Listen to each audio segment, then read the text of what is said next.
I want to welcome you to the Roger W. Hines Lecture for the 2006-2007 academic year. My name is Scotty McLennan, and I'm the Dean for Religious Life here at Stanford. A dozen years ago, the James Irvine Foundation established the Hines Lectures in Religion and Society. The series is intended to bring to the Stanford campus leading thinkers who examine the intersections and interactions of systems of belief and practice with human groups and societies. Past Hines lecturers have included Elaine Pagels, Diana Eck, Bruce Lawrence, Karen Armstrong, and last year, the Dalai Lama. There's much to honor in Roger Hines and his legacy. A professor of psychology, then dean, then vice president at the University of Michigan, he came to the University of California at Berkeley, where he served as chancellor from 1965 to 1971. Hines led the American Council on Education and then the Hewlett Foundation until his retirement in 1992. For many years, he lent his wisdom and energy to Stanford, having become a regular participant at its Memorial Church and a consultant to university leaders. We're delighted to honor him again this year with tonight's lecture. And I'm grateful to Religious Studies Professor Robert Gregg, formerly the Dean for Religious Life, who worked closely with the Irvine Foundation to establish this lecture series, and in a moment he will introduce this year's speaker. And with that, I would like to introduce Professor Robert Gregg. Thanks, guys. Thanks to a splendid set of newspaper advertisements created by Debbie McDevitt of the Office of the Deans for Religious Life, you who have come here tonight already know a great deal about Professor Ehrman's celebrated and broadly read books. Perhaps some of you also know of his recorded lectures on early Christianity. I know from my days in North Carolina of the James Gray Distinguished Professorship, which he holds at UNC Chapel Hill. I have heard stunning testimonies from those who have done their doctoral study with Bart Ehrman. While producing the kinds of close and technical stories that we in the Scholars Guild ponder and admire, Ehrman has also taken with complete seriousness his vocation as a teacher of undergraduate students and in recent years of the wider public. He makes fascinating texts and traditions in early Christianity accessible through his characteristic clarity of explanation and argument. Alterations in the earliest manuscripts of New Testament writings and the special field of text criticism have occupied Ehrman since his own graduate student days, and we are very fortunate to have him here as our Hines lecturer to give us his latest take on some of these issues.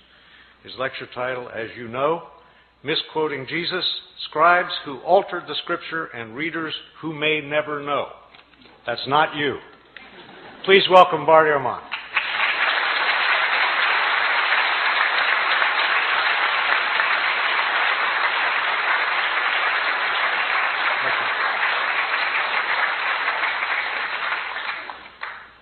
Well, thank you very much for that generous introduction, and you're welcome. It's a pleasure to be with you all this evening. So, as Bob was pointing out, I teach at the University of North Carolina at Chapel Hill, which, as you all know, is in it's the buckle of the Bible Belt. Which creates certain interesting moments in teaching historical approaches toward early Christianity and the New Testament. This last year I was teaching my course on the New Testament, so I had a class of about 360 students in it, and I decided to do something this last year that I had never done before. I began my class by asking students the following question. I said, how many of you in here would agree with the proposition that the Bible is the inspired Word of God? Boom! The entire room raises its hand. All right, good, great. Now, how many of you have read the Da Vinci Code, I asked? Boom! The entire phrase. Oh, good. Okay. Now, how many of you have read the entire Bible? Scattered hands. I said, all right. Now, I'm not telling you that I think God wrote the Bible. You're telling me that you think God wrote the Bible. I can see why you might want to read a book by Dan Brown. I mean, if God wrote a book, wouldn't you want to see what he had to say? It's just one of the mysteries of living in the South. Well, the Bible is the most widely purchased, most thoroughly revered, and probably most broadly misunderstood book in the history of human civilization. One of the things that's misunderstood, at least by my 19-year-old students at Chapel Hill, is that when we're reading the Bible, we're not actually reading the words of Matthew, Mark, Luke, or John. We're reading translations from the Greek language in which these books were written. And something is always lost in translation. And not only that, but we're not reading translations of the originals of these books, because we don't have the originals of these books or of any of the other books of the New Testament. What we have are copies made centuries later, many of them many, many centuries later. These thousands of copies that we have are all different from one another in lots of little ways and sometimes in big ways. There are places where we don't know what the authors of the New Testament originally wrote. Now, for some Christians, that's not a problem because they don't have a high view of Scripture. For others, it's a very big problem. What does it mean to say that God inspired the words of the text if we don't have the words? Moreover, why should one think that God performed the miracle of inspiring the words of the Bible if he didn't perform the miracle of preserving the words of the Bible? If he meant to give us his very words, why didn't he make sure we received them? The problem of not having the originals of the New Testament, though, is a problem for everyone, not simply for those who believe that the Bible was inspired by God. For all of us, I think, the Bible is the most important book in the history of Western civilization. It continues to be cited in public debates over gay rights, abortion, over whether to go to war with foreign countries, over how to organize and run our society. But how do we interpret the New Testament? It's hard to know what the words of the New Testament mean if we don't know what the words were. And so in this lecture, I'll be talking about not knowing what the words were, and what we might know about the originals of the New Testament, how they got lost, and how possibly they might be reconstructed. So let me begin by talking about, on a fairly basic level, how it is that we got the books of the New Testament.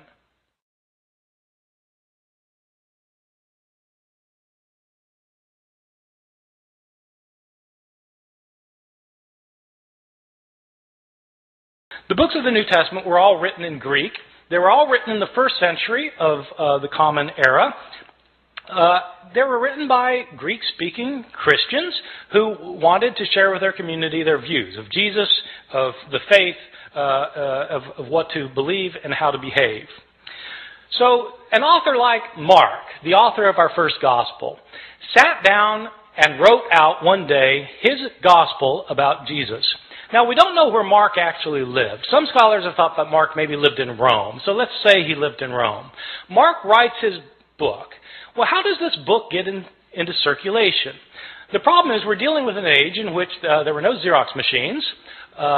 There wasn't desktop publishing yet, no PDF files.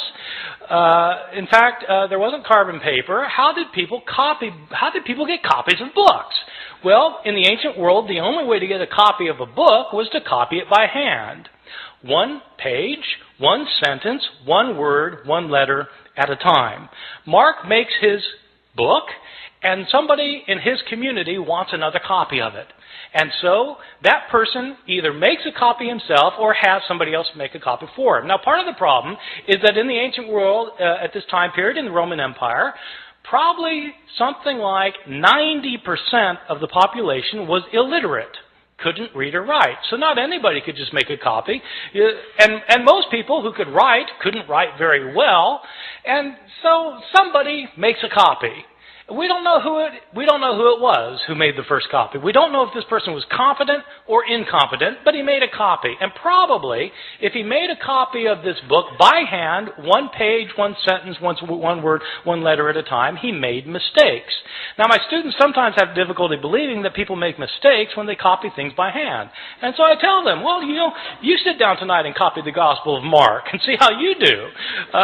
Well, in fact, they'll make mistakes. Now, here we have a problem created, because we have the second copy of Mark that is also put in circulation, and somebody wants a copy of Mark, and so they copy the copy.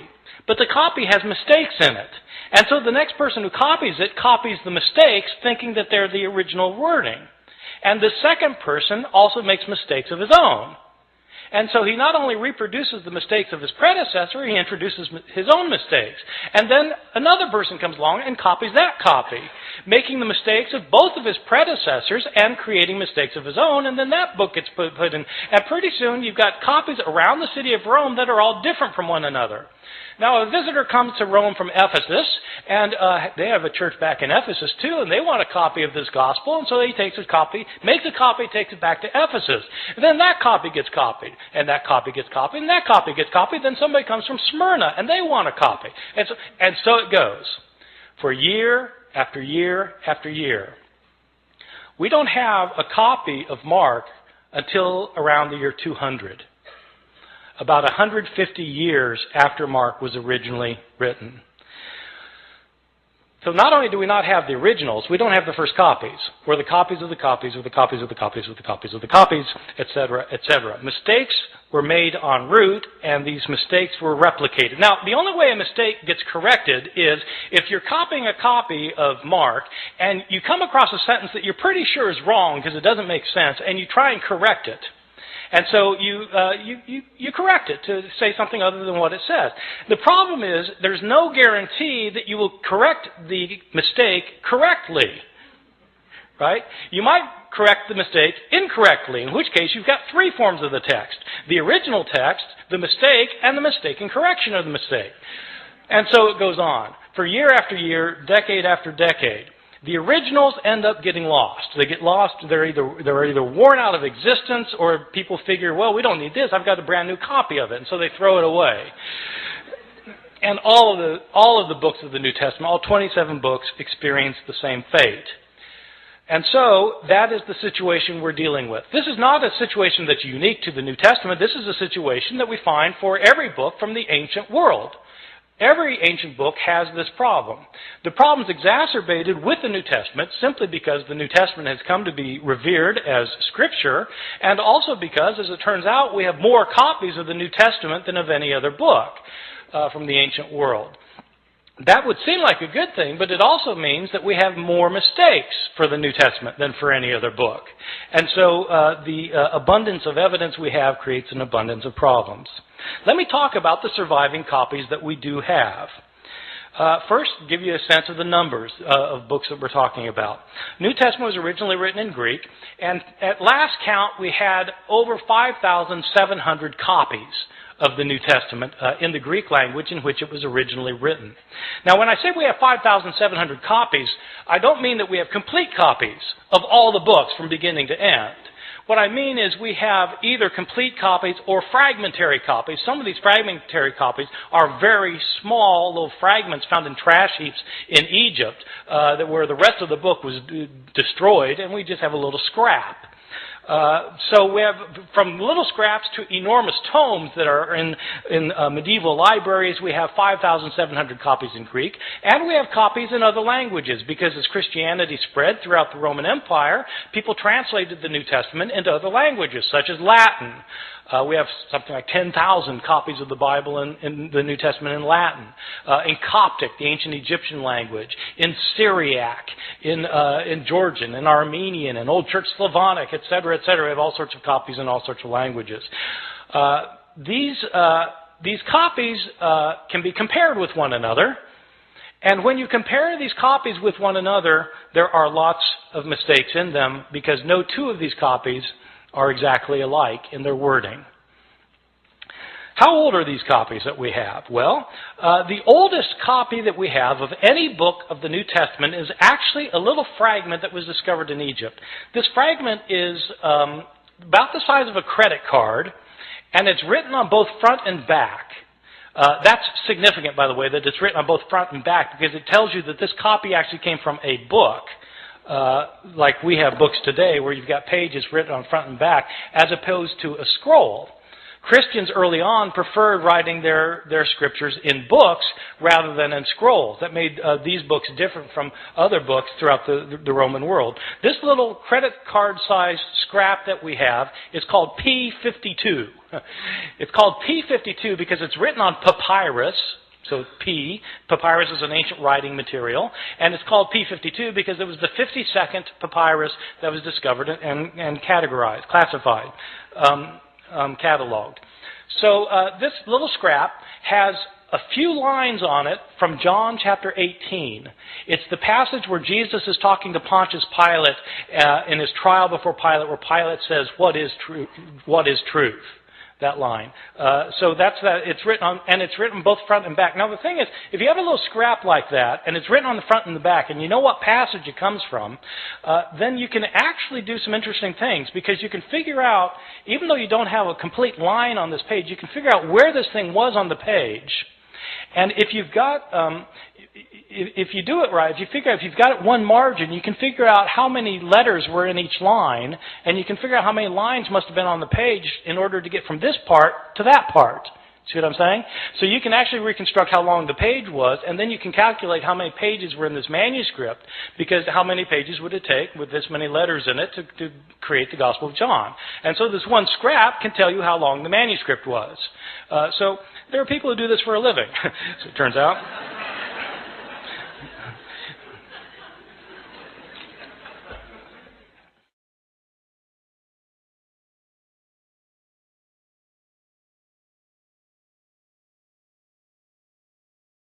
The scrap, how old is it?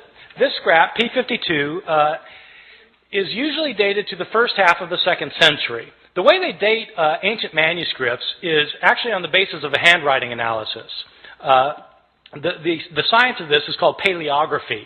Paleo meaning ancient, graphy meaning writing, ancient writing.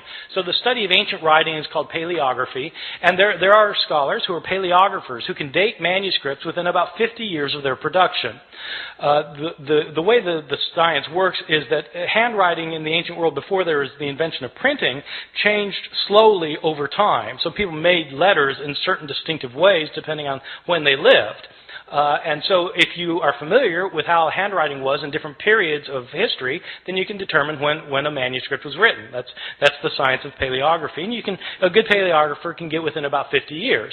So this thing, and you need a 50-year gap, because some scribe who's copying a manuscript when he's 70, probably is writing the same way he did when he learned how to write when he was 20. And so you need a 50-year gap. So this thing is dated to around 125 plus or minus 25 years. Well, that's pretty early. This is from the Gospel of John. This little piece was probably written about 30 or 40 years after John itself had been produced. So that's pretty good. We don't get a complete copy of the Gospel of John until, again, around the year 200. But we do have this little scrap. Most of the manuscripts we have are not anywhere near this early, though. We start getting full manuscripts at the beginning of the 3rd century, around the year 200, 150, 170 years after Jesus' death. These are about 120 years after most of these books had been written. And we don't start getting numerous manuscripts until the 7th, 8th, or 9th centuries. And then we start getting lots of them, because then you've got monasteries where monks are spending their days copying manuscripts, and we have a lot of their manuscripts. And so 5,700 manuscripts, some of them going back into the 2nd century, none of them being the originals, or within even within a few years of the originals. So with all of these differences, with all of these manuscripts, how many differences are there? Throughout the Middle Ages, It appears that the scholars didn't realize that there was a problem of not having the original text, or very few scholars realized that this was a problem. Even the scribes copying the text, they sometimes would realize there were differences in the manuscripts they were copying, but they didn't make a very big deal about it. The first time somebody made a really big deal about this was exactly 300 years ago this year, in the year 1707. There was a scholar named John Mill at Oxford. I think he's unrelated to the Victorian John Stuart Mill. This John Mill was a scholar of the Bible, and he had spent 30 years looking at manuscripts of the New Testament. Now, this is obviously after the invention of printing, and printers have to decide what text they're going to print. And the problem is they've got manuscripts that have differences among them. And so how does the printer decide which manuscript to print? Well, it's a problem. That's when they started realizing that this was an issue. Well, John Mill wanted to produce a printed edition of the Greek New Testament. He spent 30 years looking at the manuscripts available to him. He had available to him 100 manuscripts, approximately 100 manuscripts. And he printed up his edition of the Greek New Testament in which he'd give a verse, and then at the bottom of the page he would indicate the places where the manuscripts differed from one another for that verse. To the shock and dismay of many of his readers, when John Mill produced his edition of the Greek New Testament, it included an apparatus at the bottom of the page that cited 30,000 places where the manuscripts differed from one another. 30,000 places where there were manuscript variations among the manuscripts that he had discovered. And the striking thing is John Mill didn't give all of the differences he found. He only cited the differences that he thought were significant. Some of his detractors claimed that John Mill was working to render the text of Scripture uncertain. His supporters pointed out that he didn't create these differences. He simply noticed that they exist. So what do we know today about the numbers of mistakes in our manuscripts? Well, Mill looked at 100 manuscripts, and now we have 5,700 manuscripts. Nobody knows how many differences there are among the manuscripts that we now have, because nobody yet, even with the development of computer technologies, nobody has been able to add up all of the differences. Sometimes scholars guess there may be a couple 100,000 differences. Some people say 300,000. Some say 400,000. There are different guesses. The way I usually put it to my students is in comparative terms. There are more differences in our manuscripts than there are words in the New Testament. More differences in our manuscripts than there are words in the New Testament. Well, this obviously creates a problem. If you want to know what Mark actually said, and all you've got are copies of Mark that are hundreds of years later that have so many differences in them, how can you possibly reconstruct it? Well, that is a problem. Now, having said that we have these hundreds of thousands of differences, I want to emphasize a particular point, which is most of these differences that we have in our manuscripts are completely insignificant, unimportant, and don't matter for a thing. Many of these differences in the manuscripts are so unimportant that you can't replicate them in translation. Okay? In other words, it's like they changed the word order in Greek, where you would have to translate it the same way no matter what the Greek word order is. So, I mean, it doesn't really matter very much. By far, the vast majority of these hundreds of thousands of differences are significant for nothing more than showing that scribes in antiquity could spell no better than my students can today. And scribes, of course, didn't have spell check. Scribes, in fact, didn't even have dictionaries. And many scribes didn't care how they spelled anything. Sometimes you'll be reading a manuscript and there'll be the same word that occurs, say, 3 times within a couple of lines, and the scribe will spell the same word 3 different ways.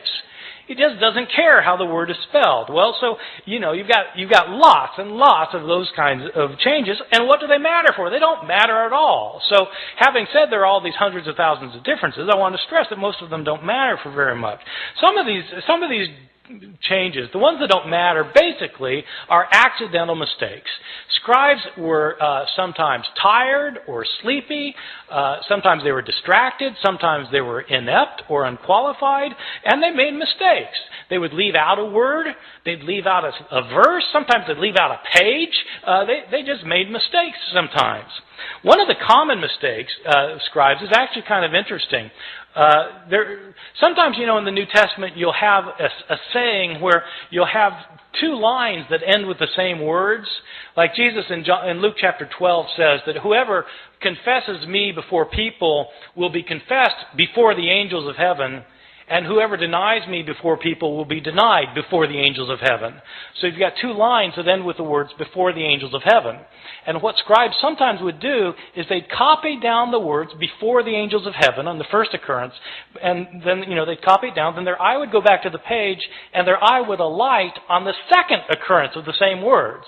Thinking that that's what they had just copied, they'd go then to the next line and start copying there, and as a result, they would leave out the intervening line.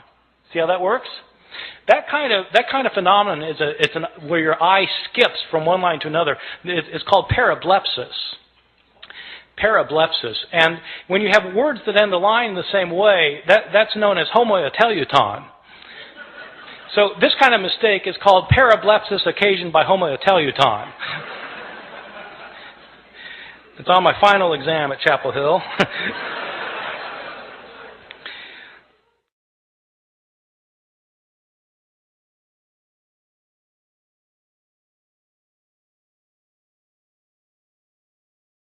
Probably the most egregious mistake in any manuscript of the New Testament, one of my favorites, is in a manuscript that's manuscript 109. It's 109 because it's written on parchment and animal skin instead of papyrus, and it's the 109th manuscript that was cataloged. This is a 10th century manuscript that was written by a scribe who wasn't paying attention, and this scribe was copying the Gospel of Luke. Now, the Gospel of Luke is one of the two Gospels in the New Testament that has a genealogy of Jesus.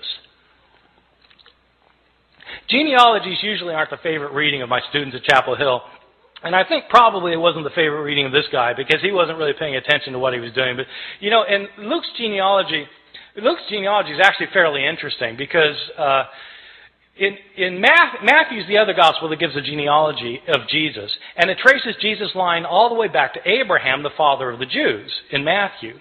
Luke doesn't stop there. Luke keeps going. Luke traces Jesus' genealogy all the way back to Adam, as in Adam and Eve. This is a fantastic genealogy. I've got an aunt who's a genealogist who's traced my family, back to the Mayflower. The Mayflower, Adam and Eve. so it's, Jesus is supposedly the son of Joseph, who's the son of so-and-so, the son of so-and-so, the son of so-and-so, who's the son of David, son of Jesse, son of so-and-so. It goes all the way back. Isaac, son of Abraham, so back to, Seth, son of Adam, who's the son of God. Okay, this genealogy. It goes all the way back. So, the scribe of manuscript 109 is copying a manuscript that evidently gave the genealogy in two columns. Two columns. But the second column didn't go to the bottom of the page. It only went part way down, the second column. So the first column, second column, part way down. And the scribe apparently didn't realize that this genealogy was in two columns. And so he copied across the columns instead of copying one column then the other column, leading to some very interesting results. As it turns out, Adam isn't the first human being. There was a man named Phares, who's the father of the human race, and as it turns out, God is the son of Aram.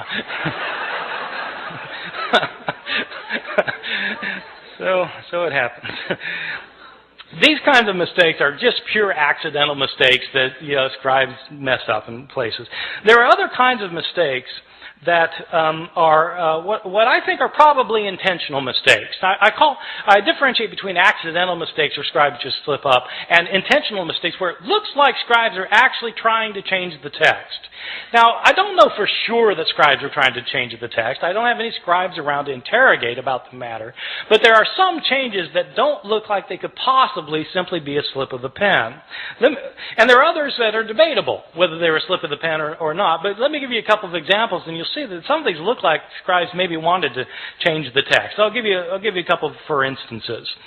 In Mark chapter 1, Gospel of Mark, we read at the very beginning that we read, as was written in Isaiah the prophet, behold, I send my messenger before your face to prepare your way for you. Okay, this is in Isaiah the prophet, behold, I send my messenger before you. This is a very interesting passage because the passage that's quoted is not Isaiah. When it says in Isaiah the prophet and then gives the quotation, the passage quoted is actually Exodus. So it's interesting that in the later manuscripts of Mark's Gospel, the text is changed. Not to, so that it no longer says in Isaiah, as is written in Isaiah the prophet. Now it says, as is written in the prophets. You see, getting rid of the problem that in fact this isn't a quotation from Isaiah. Right? See, so maybe that's a slip of the pen, but it looks to me like somebody saw that this could be taken as a mistake and they changed it as a result. Or give you a second example. In Luke's Gospel, chapter 2, we have the only story of Jesus as a boy in the New Testament. Jesus is a 12-year-old, and we're told that he and his family have taken a trip to Jerusalem to celebrate a festival, probably the Passover festival. It is a peculiar story because they celebrate this festival, and then the family goes back in the caravan back home, and 3 days later they realize Jesus isn't with them. I mean, you might think they would have checked ahead of time, but he's not there, and so they go back to Jerusalem to try and find him, and on the third day his mother finds him in the temple. And this isn't an accident, by the way, that it's on the third day, right? This is a foreshadowing for Luke of what's going to happen at the resurrection narrative, where on the third day Jesus will rise from the dead. Well, so on the third day, his mother finds him in the temple, and there's 12-year-old Jesus talking to the leaders of the Jews and discussing with them matters of the law. And Mary is not pleased, and she sees Jesus finally after tracking him down for 3 days, and she says, "Son, why have you done this? Your father and I have been looking all over for you." Now, when scribes copied this, they were taken aback. Your father and I? But Joseph wasn't his father, right? Jesus was born of a virgin. So it doesn't make sense for Mary to say, your father and I have been looking all over for you. And so there are changes in the manuscripts. Some manuscripts simply say, Joseph and I have been looking all over for you. Some manuscripts say, we have been looking all over for you. But somebody's changing the text because it could be read as a problem. And so they got rid of the problem. I'll give you a third example. This example is in one of Jesus' discourses in the New Testament, in Matthew chapter 24, in which Jesus is talking about what's going to happen at the end of time. This passage actually was very important. I feel a tangent coming on here, by the way. This passage was very important when I moved to Chapel Hill in 1988. Bob, you had been gone for a year at this time. In 1988, there was a big furor in North Carolina. There were Christian groups who thought that the end of the world was going to happen in 1988. That Jesus was going to come back and take everybody out of the world who were his followers. That's the rapture, right? When the rapture and Jesus comes back, takes people out of the world, and then all hell breaks out on earth for 7 years, and then the end comes, right? So there was a guy who had written a book based on this passage I'm going to talk about in a second. A guy had written this book that was called 88 Reasons Why the Rapture Will Occur in 1988. This book was in 2 million copies. I had students whose parents believed it and literally sold the farm. They thought that Jesus was going to come back in 1988. And so I just showed up in North Carolina kind of blissfully ignorant of these things. And I moved from New Jersey where such things we're not worried about. And but this guy named Edgar Whisenant, he was a NASA engineer who had studied the Bible and come up with 88 reasons why the rapture is going to occur in 1988. And one of the reasons involves this passage I'm going to talk about. Jesus tells this the disciples want to know, when's the end going to come? And Jesus tells them, learn the parable of the fig tree. When the fig tree puts forth its leaves, you know that summer is near. So too, when these things take place, you know that the end is near. Truly I tell you, this generation will not pass away before all these things take place.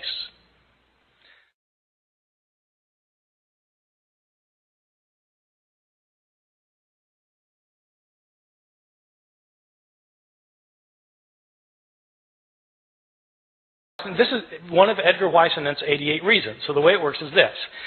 What is Israel in the Bible? Israel is sometimes represented as a fig tree. Well, when the fig tree puts forth its leaves, you know that the end is near. Well, okay, so if the fig tree is Israel, when does the fig tree put forth its leaves? Well, the fig tree lies dormant over the winter, and then when springtime comes, it comes back to life. When does Israel come back to life? 1948. That's when Israel comes back to life, becomes a nation again. Truly I tell you, this generation will not pass away before all these things take place. How long is a generation in the Bible? 40 years. 1948 plus 40, bingo, 1988. This was one of the 88 reasons. Now, somebody pointed out to Edgar Whisenant that Jesus in the same passage points out that no one knows the day or the hour when the end will come. When Weissanant had said that it was going to come during the week of Rosh Hashanah in September. And so they said, but Jesus says no one knows the day or the hour. And Weissanant was completely unfazed. He said, I don't know the day or the hour. I just know the week.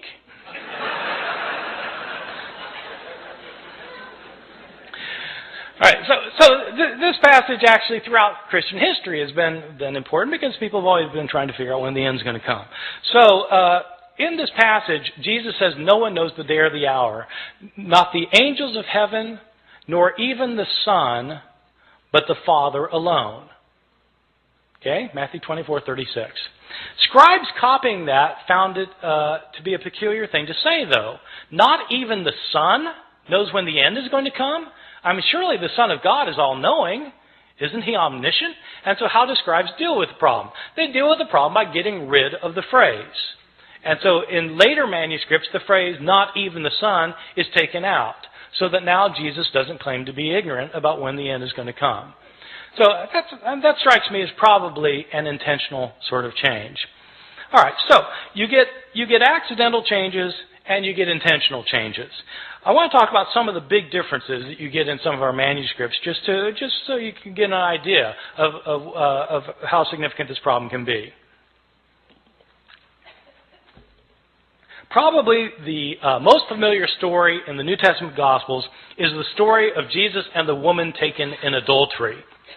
I'm pretty sure this is the best known story of the Gospels because it's in all the Hollywood movies. I mean, if you do a movie about Jesus, you've got to have Jesus and the woman taken in adultery. It's so much a requirement that even Mel Gibson, who The Passion of the Christ, which is about Jesus' last hours, has to get this in, and so he has a flashback showing this scene of Jesus and the woman taken in adultery. So the way the story works, it's found only in the Gospel of John, chapters 7 and 8. And Jesus is teaching the temple, and the Jewish leaders they drag this woman in front of him, and they say, she's been caught in the act of adultery. The law of Moses says we're to stone someone like this. What do you say?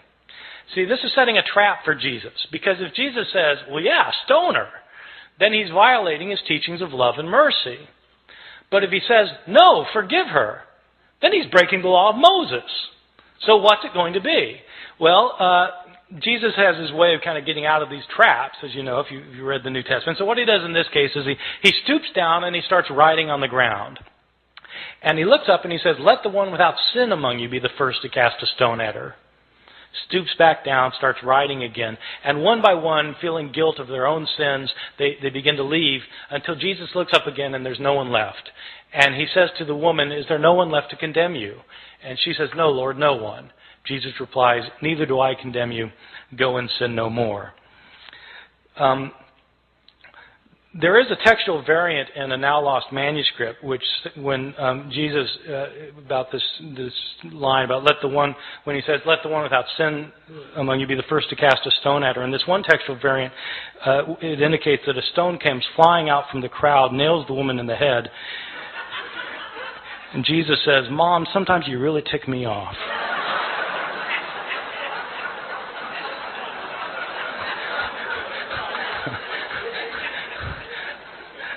I made that up. This story, this beautiful story, this powerful story, which has two terrific lines from Jesus in it, this story was not originally in the Gospel of John. This is a story that was added to the Gospel of John by later scribes. How do I know that? We have a number of early manuscripts of the Gospel of John. This story is not found in any of our early or best manuscripts of the Gospel of John. The Greek authors who wrote commentaries on the Gospel of John over the centuries don't mention this story until the 10th century, 1,000 years after the days of Jesus. The writing style of this story, if you read it in Greek, the writing style is a completely different writing style from the writing style of the rest of the Gospel of John. As a result, scholars have known for years that this story did not originally belong in the Gospel of John. Well, why is it in our English Bibles then? Probably what happened was some scribe had heard this story. They'd heard the story and they decided that it illustrated some of the teachings in John chapter 7, and so they wrote out the story in a margin. A second scribe came along, saw the story in the margin, and thought it belonged in the text, and then wrote his manuscript by putting the story in the text. Another scribe comes along and copies that manuscript, and that manuscript gets copied, and so on until it becomes part of the textual tradition. And it's these later manuscripts that were used by the translators of the King James Bible in 1611, so that the story came into English through the King James Bible. So, this story, however, is not a story that was originally in the New Testament. So people sometimes ask me, well, are there any changes that are significant in the New Testament? Yeah, well, this strikes me as a rather significant change, that the story of the woman taken in adultery wasn't originally there. Or consider a second instance of another big difference, the Gospel of Mark. Mark is probably my favorite gospel because it's so subtle and understated in places, and it says things that you don't expect. And nowhere is this more true than in the ending of Mark's gospel.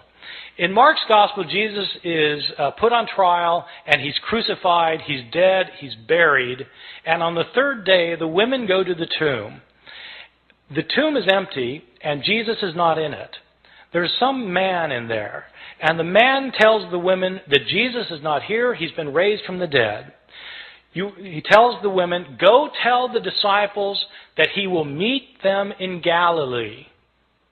And then it says the women fled from the tomb, and they didn't say anything to anyone, for they were afraid. Period. That's where it ends. That's the end of the Gospel of Mark. And you think, how could it end there? They're told to tell the disciples, but they don't tell anybody. Didn't the disciples ever learn? Didn't they go to Galilee? Didn't they see Jesus? How could that be the end of the story? And that's exactly the reaction the scribes had. They got to that ending, they said, how could it end there? And scribes then decided it couldn't add there, and so they added 12 verses. So that in your English Bibles today, you'll find 12 more verses after that, after chapter 16, verse 8. And often they'll be in double brackets, because the translators will tell you in a footnote, these verses weren't originally in here, these were added by later scribes. In these verses, in these added verses the scribes added later, but we know they're added later because they're not in the earliest and best manuscripts. The writing style is different from the rest of the Gospel of Mark, and in fact there are inconsistencies between this ending and the verses that precede it. So this is clearly an addition to the Gospel of Mark. In the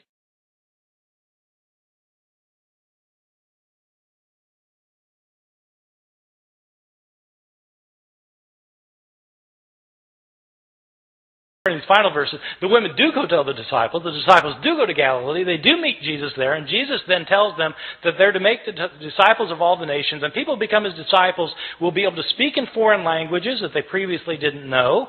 They'll be able to handle deadly snakes, and they'll be able to drink poison and it won't harm them. These are the verses that the Appalachian snake handlers in my part of the world use to base their liturgical practices on.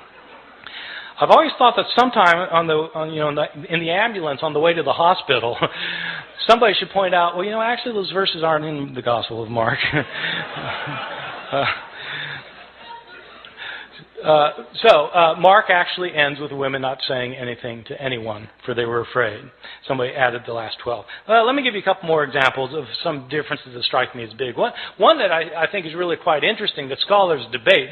The first two I gave you, scholars don't debate very much. Almost everybody agrees that they weren't originally there. But there's an interesting change in another story in Mark that there's a lot of debate about among scholars. It's a story in Mark chapter 1 where Jesus heals a leper. And the way the story works is that Jesus is walking along, and a leper comes up to him, and the leper says to him, this is this guy with leprosy, and he comes up to him and he says, "Lord, if you're willing, you're able to cleanse me." And in most manuscripts it says that Jesus felt compassion for the man, and he reached out his hand and he said, "I am willing," and he healed him. But in several ancient manuscripts it says something different. In these other manuscripts, instead of saying Jesus felt compassion for the man, it says, "And Jesus got angry and reached out his hand and said, 'I am willing, be cleansed.'" Getting angry. Now, scholars have to debate which is the text that Mark originally wrote and which is the text that's been changed by a scribe. And one piece of logic that scholars have used over the years is this. Ask yourself, which text is a scribe more likely to have created out of the other? Is a scribe likely to have taken the text that says Jesus felt compassion and changed it to say Jesus got angry? Or is the scribe likely to have found the text that said Jesus got angry and to change it to say Jesus felt compassion? Well, if you put it like that, then, the latter's more likely something a scribe would have changed. And so this criterion ends up sounding kind of backwards, but the way the criterion works is that the reading that's the most difficult to understand is probably the original one. Okay? The more difficult reading is to be preferred. And so that's one reason for thinking that, in fact, this text originally said Jesus got angry, and there are actually a whole host of reasons for thinking that's what the text said. The next step, then, is to ask, well, what's he angry about? In other words, to try and figure out what the text means. But you can't know what the text means unless you know what the text says. You see? So you've got to establish the words first, and that's what people who are textual critics do. They try and decide what the words originally were. Let me give you one other example, and then I'm going to stop and take any questions that you have. There's another quite moving passage in the Gospel of Luke. Which is also well known. It's a scene in which Jesus is being crucified, and Luke is interesting in the scene of Jesus' crucifixion. Luke is interesting at the scene of the crucifixion because it's unlike what happens in Luke is unlike what happens in Mark's gospel, the story of the crucifixion. In Mark's, just to illustrate this for a second, in Mark's gospel, which is the first gospel, you have a very distinct portrayal of Jesus going to his crucifixion, a portrayal that is filled with pathos and agony. People don't realize this, that Mark's portrayal is very different from Luke's portrayal. And the reason they don't see that there are differences is because of the way that people read the Gospels. The way people typically read the Gospels, if they read the Gospels at all, but if they read the Gospels, the normal way of reading a Gospel is you start at the beginning and you read to the end. So, okay, you're going to read the Gospel. You start with Matthew. You start with the first verse, chapter 1, verse 1, and you start reading and you get to the end. You go from top to bottom. Then you read Mark. Start with the beginning, go to the end, top to bottom, and it sounds a lot like Matthew. Same stories, a lot of the same words, sounds very similar. Then you read Luke, top to bottom, sounds exactly the same. Not exactly, it's different, but it's basically the same thing. They sound alike. And then you read John, well, that's different, but, in essence, it's not that far off. So they all sound basically the same because you read them from top to bottom, or you read them vertically. The way to see differences in the Gospels is to read them not vertically, but to read them horizontally. Where you read a story in Matthew and you look at the same story in Mark and compare the two stories. When you do that, you start finding enormous differences. People, there are all these debates about whether there are discrepancies in the Bible. But if you want to find discrepancies in the Bible, all you have to do is read the texts horizontally. I give this as an assignment to my students all the time. I give them I say, take the resurrection accounts.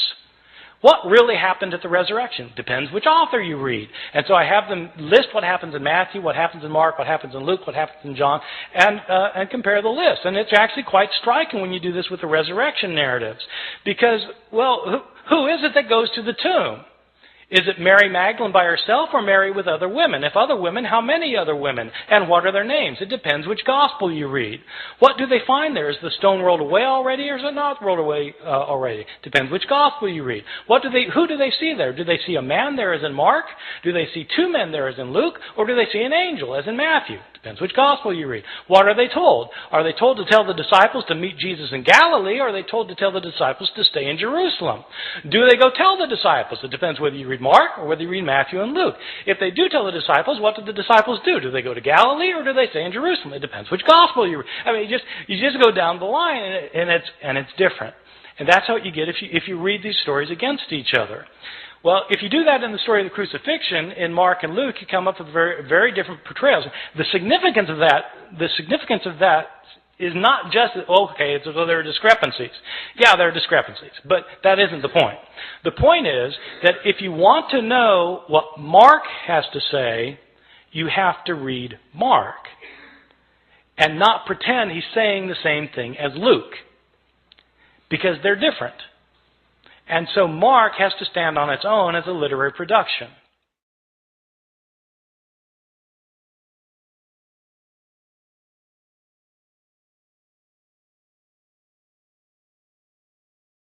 Gospel, when Jesus is being crucified, in fact, it's a very gripping scene. In Mark's Gospel, Jesus doesn't say anything while he's being led to the place of crucifixion.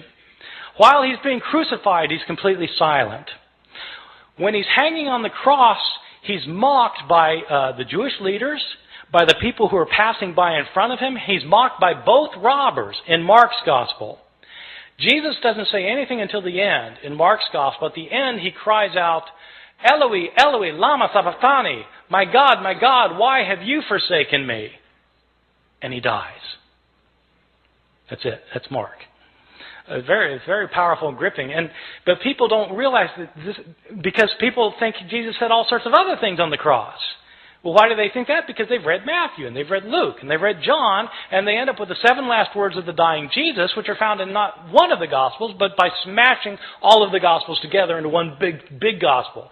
Now, it's perfectly legitimate to do that if you want to do that. If you want to read the Gospels and smash them all together so they're all right and they're all saying the same thing, but you have to realize that if you're doing that, you're writing your own Gospel. And you're making it say something that's different from any of the Gospels of the New Testament. Okay, so I mean that's the effect of doing that. In Luke's Gospel, Jesus is not silent. He's not silent on the way to be crucified. He sees women weeping for him, and he turns to them and he says, daughters of Jerusalem, don't weep for me. Weep for yourselves and for your children, for the fate that's to befall you. He's more concerned about these women than himself in Luke's Gospel. In Luke's Gospel, he's not quiet while he's being nailed to the cross. He prays, Father, forgive them, for they don't know what they're doing. While he's hanging on the cross, he actually has an intelligent conversation with one of the robbers. The one guy maligns Jesus. The other robber says to the other person to be quiet because Jesus hasn't done anything to deserve this. And then he turns to Jesus and says, Lord, remember me when you come into your kingdom. And Jesus says, truly I tell you, today you will be with me in paradise. Jesus knows exactly what's happening to him in Luke's Gospel. Not in Mark, but in Luke he knows exactly what's happening to him. He knows what's going to happen to him after it happens to him. He's going to wake up in paradise, and this guy's going to be next to him. And at the end, the most telling thing of all is that Jesus, instead of crying out, my God, why have you forsaken me? He doesn't say that in Luke. What he says is, Father, into your hands I commend my spirit. And he dies. In Luke's Gospel, Jesus is completely in control of the situation. He knows what's going on. He knows why it's going on, unlike Mark, where he seems to be in doubt. This verse about Father, forgive them, for they don't know what they're doing, is a very interesting verse. In early Christianity, this verse was interpreted not as a prayer of forgiveness for the Romans who were crucifying him. It was interpreted as a prayer for the Jews who had turned Jesus over to the authorities. Jesus is asking for forgiveness for the Jewish people in the interpretation of the early Christian interpreters of the passage. That makes it striking that in some manuscripts from the early years, this prayer is omitted by some scribes. Why would scribes take that lovely verse out? Well, it should be obvious why they took it out. They took it out because they interpreted it as a prayer of forgiveness for Jews, and these scribes didn't think God had ever forgiven the Jews. In the 2nd and 3rd centuries, Christians started saying that Jews are guilty for the killing of Christ, and that, in fact, the destruction of the city of Jerusalem in the year 70 by the Roman armies was a punishment by God given to the Jewish people for rejecting their own Messiah. In the 2nd and 3rd centuries, we have Christians who are saying that Jesus was God, so that when Jews, they would say, when Jews are responsible for the death of Jesus, we have some authors saying Jews are guilty of deicide. Jews have killed God, and God held them responsible. What's a scribe who thinks that going to do with his prayer of forgiveness? He's going to take it out. And that's exactly what happens. Some of our early manuscripts are missing the prayer. They're missing it because scribes have changed it for reasons of their own.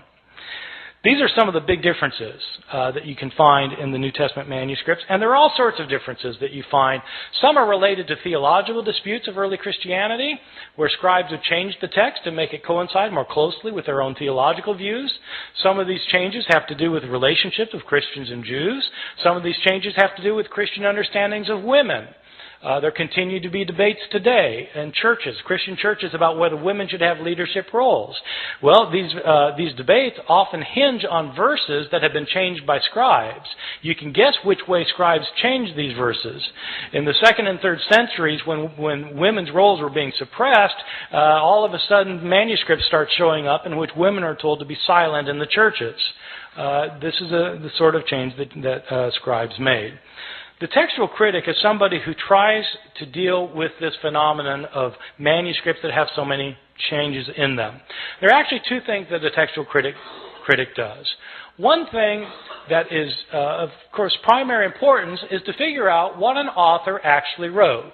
Because you can't interpret an author, whether you're talking about Plato or Aristophanes or Homer or Mark or Matthew or Luke or John. You can't interpret what an author said unless you can't interpret what he said unless you know what he said. You've got to have his words, and so textual critics try to reconstruct to the best of their ability what an author actually wrote. A textual critic also, though, is interested in knowing why the text got changed. Why did scribes change the text? I mean, it's interesting to see that sometimes they fell asleep, but beyond that, what kind of theological motivations were there for changing the text? What kind of ideological influence were affecting these scribes? When we know more of that kind of information, we're better able to understand both the scribes and their own historical context as people living in the early centuries, especially the early centuries, a time period about which we have very little information about Christianity otherwise. Thank you very much.